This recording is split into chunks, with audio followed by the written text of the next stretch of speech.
Ada teman yang nanya begini, sebenarnya uang 11.000 triliun rupiah di luar negeri itu ada atau hoax sih? Dia bertanya itu karena Jokowi pernah mengatakan ada uang 11.000 triliun rupiah yang beredar di luar negeri. Dan pernyataan ini bukan hanya dari Jokowi saja. Bahkan pada waktu kampanye di tahun 2014, Prabowo juga pernah mengatakan ada uang 11.000 triliun rupiah yang tersebar di luar negeri. Dan yang dimaksud dengan uang itu tentu saja uang haram, uang hasil korupsi yang disimpan di negara-negara luar. Seluruh dunia tahu di mana negara-negara tempat menyimpan uang teraman hasil kejahatan. Ada yang namanya Cayman Island, juga ada British Virgin Island, dan yang terkenal dari semuanya sudah pasti Swiss. Di sana para nasabah tidak dikenal dengan nama mereka, tetapi nomor yang hanya diketahui oleh para nasabah-nasabah itu sendiri. Para nasabah itu juga tidak mendapat bunga ketika menyimpan uang di sana. Mereka justru membayar kepada bank supaya simpanan mereka tetap aman. Lalu kenapa negara seperti Swiss itu disebut negara yang aman untuk menyimpan uang hasil kejahatan? Karena Swiss tidak tunduk pada tekanan pemerintah negara lain. Biarpun pemerintahan di sebuah negara mengancam perang supaya Swiss mengembalikan uang hasil kejahatan yang disimpan di negaranya, Swiss tetap tidak akan bergeming. Bagi mereka, kerahasiaan adalah segalanya. Dan dari hasil mengutip uang keamanan simpanan itulah negara seperti Swiss, Cayman Island, dan British Virgin Island menghidupi rakyatnya. Jadi, sudah paham kan sulitnya mengambil uang hasil korupsi dan kejahatan lainnya di sana? Pembicaraan tentang bagaimana mengembalikan uang hasil korupsi di banyak negara, terutama Swiss, sudah dimulai sejak masa pemerintahan SBY. Tapi ya, seperti biasa, begitu-begitu aja, cuman ide doang tanpa ada gerakan. Baru pada masa pemerintahan Jokowi lah ide ini dikerjakan serius. Indonesia di masa Jokowi sedang membangun proyek infrastruktur besar-besaran, dan karena itu mereka butuh uang yang besar sekali. Uang hasil korupsi yang tersebar di luar negeri itu menjadi incaran supaya kembali. Dan tugas berat untuk mengembalikan uang ini ditaruh Jokowi di pundak Yasona Lauli, Menteri Hukum dan Hak Asasi Manusia. Dan negara yang dituju pertama kali adalah Swiss. Yasona kemudian melobi pemerintah Swiss supaya mau mengembalikan uang hasil jarahan yang disimpan di bank sana. Lalu jalan panjang negosiasi pun dimulai.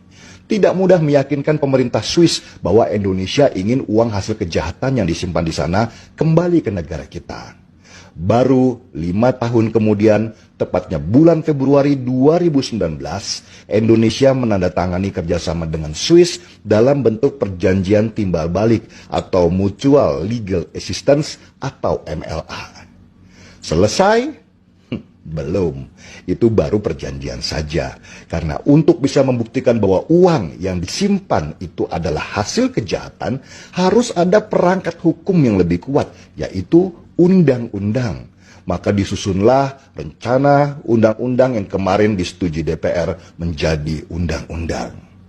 Dengan undang-undang itu, Menkumham kemudian membuat tim yang terdiri dari Bareskrim, Kejaksaan, KPK, dan Kementerian Luar Negeri untuk melacak aset-aset yang tersimpan di bank-bank Swiss. Dan lewat proses yang panjang itu, kita bisa melihat tidak mudah untuk bisa mengambil aset di sana. Nggak seperti kata para kampret yang selalu nanya, mana 11.000 triliun rupiahnya? Seolah-olah ini kayak mereka ngambil duit di warung emaknya. Dan meskipun sudah ada perjanjian MLA dengan Swiss, proses mulai dari pelacakan sampai pembekuan aset-aset itu bisa berlangsung tahunan. Sebagai contoh adalah Nigeria. Pelacakan sampai pengembalian uang hasil korupsi itu baru kelar sesudah belasan tahun pemerintah Nigeria melakukan negosiasi dengan pemerintah Swiss. Meskipun masih ada tahapan-tahapan proses-proses selanjutnya dan tentu juga tidak sebentar, tapi kita sudah memulai langkah besar untuk menyita uang hasil korupsi di banyak negara. Dan itu bisa juga sebagai warning bahwa dimanapun para koruptor mau menyimpan uang hasil korupsinya, mereka tidak akan pernah merasa aman lagi. Karena Indonesia akan memburu mereka sampai ke lubang semut sekalipun. Sementara ini dari hasil pelacakan pemerintah Indonesia, sudah dikantongi 84 nama WNI yang menyimpan duitnya di luar negeri. Jumlahnya fantastis, senilai lebih dari 2.500 triliun rupiah. Dan itu belum termasuk harta hasil korupsi dari Soeharto yang menurut majalah Time tahun 99 bernilai 135 triliun rupiah. Oh, banyaknya. Jadi wajar saja banyak demo yang ingin menyasar Jokowi supaya turun dari kursi presiden karena memang dia adalah presiden paling berbahaya yang dipunyai Indonesia. Di masa pemerintahan Jokowi, para koruptor sudah sulit tidur nyenyak lagi. Mereka sedang sibuk mencoba memindahkan uangnya dari bank satu ke bank lainnya di luar negeri. Dan silap sedikit, selesailah mereka dan hilang uangnya. Yang tadinya kaya raya bisa jadi berakhir miskin di penjara. Mari kita bongkar semuanya. Saya seruput kopi dulu.